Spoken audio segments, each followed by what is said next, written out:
दामाद जी, क्या आप कल यहाँ आ सकते हैं? हाँ मम्मी जी, क्यों नहीं, वहाँ सब ठीक तो है ना? वर्षा ने कुछ कहा क्या आपसे? हाँ दामाद जी, ये वर्षा का मायका है, तो यहाँ तो वो ठीक ही रहेगी ना। शिकायत तो आपसे है। हमने तो बहुत अरमानों से अपनी बेटी का हाथ आपके हाथों में थमाया था, लेकिन शायद आप ही अपना फर्ज भूल गए।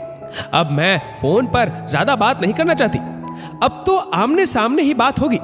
सुनंदा जी बोली।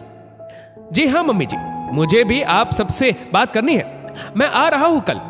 इतना कहकर ललित ने फोन रख दिया। उसके मन में बहुत उथल पुथल मची थी। ललित खुद से ही बात कर रहा था कि कहीं गलती सिर्फ उसकी तो नहीं, लेकिन जब अपने माता पिता का मायूस चेहरा देखता तो उसे अपने निर्णय पर कोई अफसोस नहीं होता। अगले दिन, माँ, मैं जरा वर्षा के घर जा रहा हूं, आज साफ साफ बात कर ही लूंगा। बेटा, तू क्यों नहीं मान लेता बहू की बात? हमारा क्या है, कौन सा हम उम्र भर बैठे रहेंगे? हम तो यही चाहते हैं कि तेरा घर बसा रहे। हाँ माँ, मैं भी यही चाहता हूं कि हमारा घर बसा रहे, लेकिन हमारा घर हम सबसे है, केवल मुझसे और मेरी पत्नी से नहीं। कहकर ललित अपने ससुराल के लिए निकल पड़ा। ललित के पहुंचने पर इस बार किसी ने उसका उस तरह स्वागत नहीं किया जिस तरह पहले होता था। आते ही पानी देने के बाद वर्षा की मां उसके पास बैठ गई। दामाद जी, मैं ये क्या सुन रही हूं? आप मेरी बेटी से ऐसा कैसे कह सकते हैं कि वो चाहे तो अपने मायके जा सकती है? क्यों मम्मी जी, इसमें मैंने क्या गलत कह दिया? गलत तो तब होता जब मैं उसे मेरी मर्जी से जाने को कहता। ये वर्षा का अपना फैसला था। अब वो क्या करती दामाद बाबू, आपने तो और कोई चारा ही नहीं छोड़ा। आखिर वो ही क्यों हर बात में समझौता करे? उसने थोड़े ही उम्र भर आपके माता पिता की सेवा का ठेका लिया हुआ है। उसके भी कुछ खुद के अरमान है, कुछ इच्छाएं हैं, और पति होने के नाते आपका फर्ज बनता है कि आप उसकी सब जरूरतों व इच्छाओं को पूरा करें। कड़कते हुए सुनंदा जी बोली। माँ जी, मैं अपने फर्ज अच्छे से समझता हूं और उन्हें निभाता भी हूं, लेकिन शायद ये नहीं चाहती कि मैं अपने फर्ज निभाऊं। ललित बोला। ये आप क्या बोल रहे हैं? सुनंदा जी ने आश्चर्य से ललित की ओर देखते हुए कहा। माँ जी, मैं सिर्फ आपकी बेटी का पति नहीं हूं, किसी का बेटा और किसी का भाई भी हूं। मम्मी जी, कल को आपका भी एक बेटा है। जब उसकी शादी होगी और आपकी बहू आपके बेटे को लेकर अलग होने की बात कहेगी, तो क्या आपको बुरा नहीं लगेगा?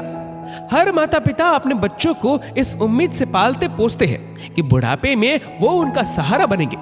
आपकी बेटी चाहती है कि मैं उसके बेफिजूल के खर्चे पूरे करूं, पर अपने मम्मी पापा की जरूरत की दवाइयां भी ना लाऊं। अपनी बहनों से भी दूरी बनाकर रखूं ताकि तीज त्योहार पर कुछ खर्चा ना हो। आप ही बताइए, ये कहां तक सही है? आज ललित ने वर्षा के सारे मंसूबे उसकी मां के सामने रख दिए थे। सुनंदा जी हतप्रभ सी दरवाजे के पास खड़ी वर्षा का मुंह ताकने लगी, जो गर्दन झुकाए खड़ी थी। सुनंदा जी खुद भी लज्जित महसूस कर रही थी। सच में वो अभी तक सिर्फ एक बेटी की मां बनकर सोच रही थी, ना कि बेटे की मां बनकर। जो उम्मीद हम अपने बहू बेटे से रखते हैं, वो उम्मीद अपनी बेटी से क्यों नहीं रखते? उन्होंने वर्षा को समझाया कि ललित गलत नहीं बोल रहा। वो तो पति के साथ साथ एक आदर्श बेटे का भी फर्ज निभा रहा है, और हर माता पिता अपनी संतान से यही उम्मीद रखते हैं। जब खुद के भाई पर बात आई तो वर्षा भी समझ गई कि वो ही गलत थी। जिस तरह एक बेटे के माता पिता उसके लिए लायक दामाद की चाहत रखते हैं, उसी तरह बेटे के माता पिता भी उसके लिए एक आदर्श बहू की ख्वाहिश रखते हैं, जो उनके परिवार को जोड़ कर रखे। वर्षा अपनी गलती मान विदा हो ललित के साथ अपने ससुराल आ गई, इस वादे के साथ कि आइंदा वो उस परिवार को सही मायने में अपना परिवार समझेगी। दोस्तों, इस वीडियो को लेकर आपकी क्या राय है, नीचे कमेंट करके जरूर बताएगा। और अगर आपको वीडियो अच्छा लगा हो तो इस वीडियो को लाइक करेगा, शेयर करेगा ज्यादा से ज्यादा लोगों तक, और ऐसे ही और भी इंस्पिरेशनल वीडियोस के लिए सब्सक्राइब करें हमारे यूट्यूब चैनल को और फेसबुक पर फॉलो करें हमारे पेज को। धन्यवाद।